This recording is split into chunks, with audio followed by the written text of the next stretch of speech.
Welcome back to the chapter number 6. So here we have to start from marijuana just produces little physical dependence or tolerance. So it is for both. It is causing dependence as well as tolerance. Marijuana cannabinoids, it's produced from a hemp plant, Cannabis sativa, usually smoked, inhaled deeply. It leads to 4 times more tar than tobacco. It's very bad. Most commonly, it's used an illegal drug, slows the motor activity, coordination, and causes the disconnected thoughts, paranoia, and euphoria. Little physical dependence. Metabolites THC remain in body for months or years, and therapeutic use is controversial. Let's say somebody take the marijuana cannabinoids today, and for 3 months later, they have to go for a test, and they say, no, I had never taken the marijuana. He just took one time, and after 3 months, it will be still in their body. After 3 months, 6 months, might be a year, if they're going to be checked for that, they can't lie. Their body will tell that it is inside. You had taken that.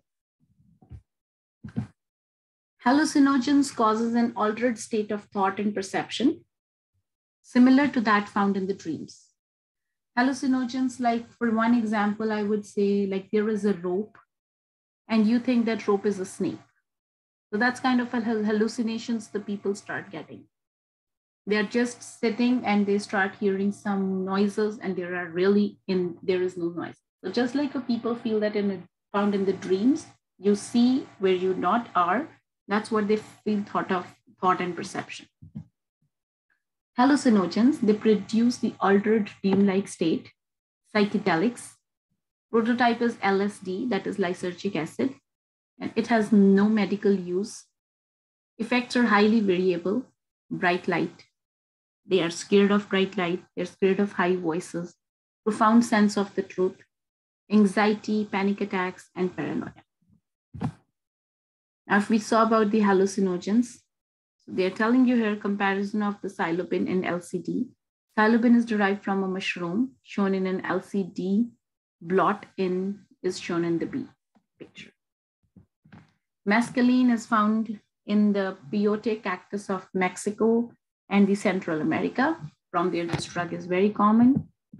MDMA is 3,4-methylene dioxymethamphetamine, which is called as ecstasy, or ecstasy.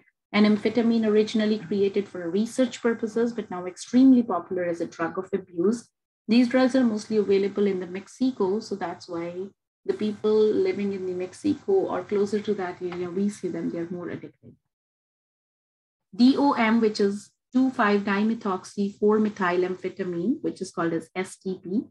It is a recreational drug, often linked with the rave parties. MDA 3,4-methylene dioxyamphetamine, it is called the love drug because of the belief that it enhances the sexual desire. So the people are abused to this drug. Ketamine, date rape drug or a special coke. It produces unconsciousness and amnesia, and its primarily legal use is an anesthetic that we use, but people use it for the wrong stuff. PCP, phenylcyclohexylpiperidine. It is also called as the phencyclidine, and the street drug name is angel dust. It produces a trance-like state that may last for days and results in severe brain damage. And it is used as an animal tranquilizer, not a human tranquilizer, but the people use them as a drug, which is named as angel dust. Next, these were the one that we were talking about, the CNS depressants. Now, there are some CNS stimulants, which increases the activity of the CNS. So stimulants are a wide variety of drugs: methamphetamine, dexedrine, Ritalin, cocaine, natural substances from leaves, coca plant, caffeine, natural substance, seeds, leaves, and fruit. Now, they all are stimulants, so they increase the activity of CNS. We use them for the ADD, ADHD disease, narcolepsy, and obesity. They produce the sense of the acceleration. They affect the respiratory tract and cardiovascular activities. When they take, they raise the blood pressure, they increase the respiratory rate, and overdose can lead to the seizures and cardiac arrest. Use of this drug is limited due to new and the safer drugs. Now, food sources of caffeine. We every day take these CNS stimulants in case of the coffee. Now look at here, they're telling very clearly, if you take a coffee, brewed coffee, 1 cup, which is having a 250 ml serving size, you got the caffeine up to 80 milligrams to 180 milligrams. It means that person is addicted to people who drink the black coffee, the brewed coffee. They are addicted to that. Instant coffee has 76 to 106. Espresso brewed coffee, if you take a shot of that espresso, it contains 64 to 90 milligrams of caffeine. Latte, cappuccino, 250 ml, contains 45 to 75. People, I see people, they are like addicted to all these different types of coffees. Decaffeinated coffee has a 3 to 15. Coffee liqueur, 4 to 14. Coffee instant decaffeinated is 3 to 5. And decaffeinated espresso has a 0 caffeine. So if you don't want to get it addicted by the caffeine, you don't want to take caffeine as a CNS stimulant, decaffeinated espresso.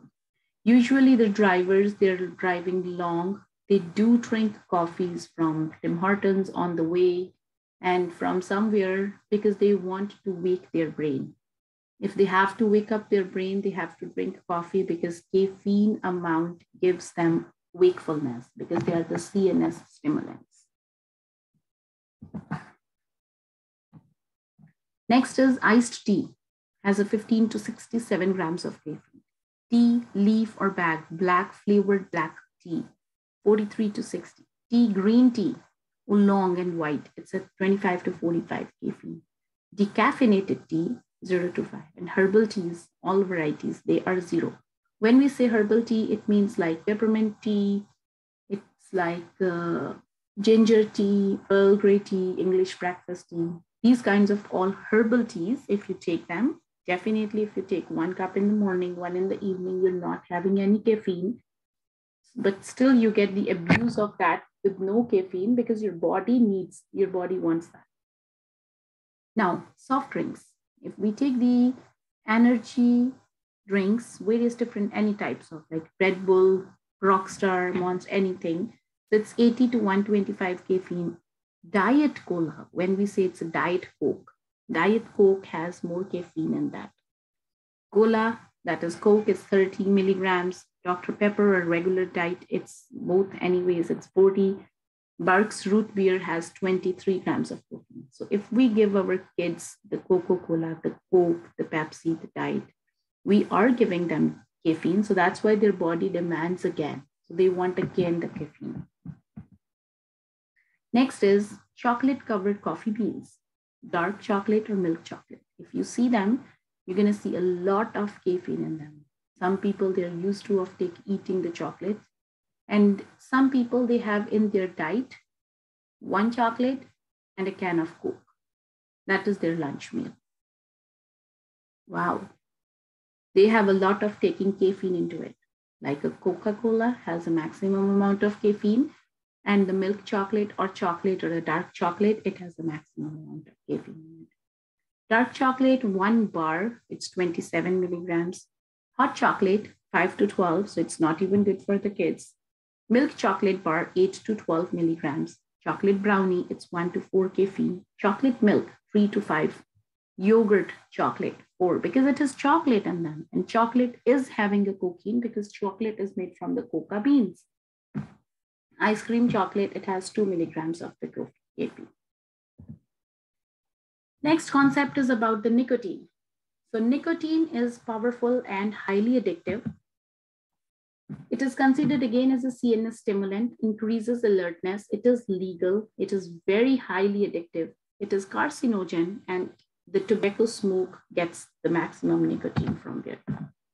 It affects our nervous system. It increases the heart rate. It increases blood pressure. It increases our basal metabolic rate, and it reduces our appetite. If we talk about dependence, yes, they are giving us both physical and psychological dependence. It occurs very quickly, unpleasant withdrawal. Only 25% remain tobacco-free 1 year later if they determine to. Now, healthcare providers strive to remain free of impairment caused by the alcohol and the drug addiction. What is the reason for abuse? Reasons why the healthcare providers have problems with alcohol or the drug abuse seem to be related to demands in the health profession, including self-reliance, social and professional environments, rotating work shifts, and fatigue. Sign of impairment, that's why they have the frequent mood swings, irritability, depressive symptoms, smell of alcohol on the breath sometimes, frequent absences from the unit, and patients not receiving the proper medication because of that. Now, abused substances, we have already read that in the whole summary, they belong to a chemical classes. Addiction, the overwhelming feeling to use, has many complex and interacting variables. Dependences has physical and psychological factors. Withdrawal occurs when the drug is discontinued, and the tolerance involves an increase in dosing to achieve the same effect.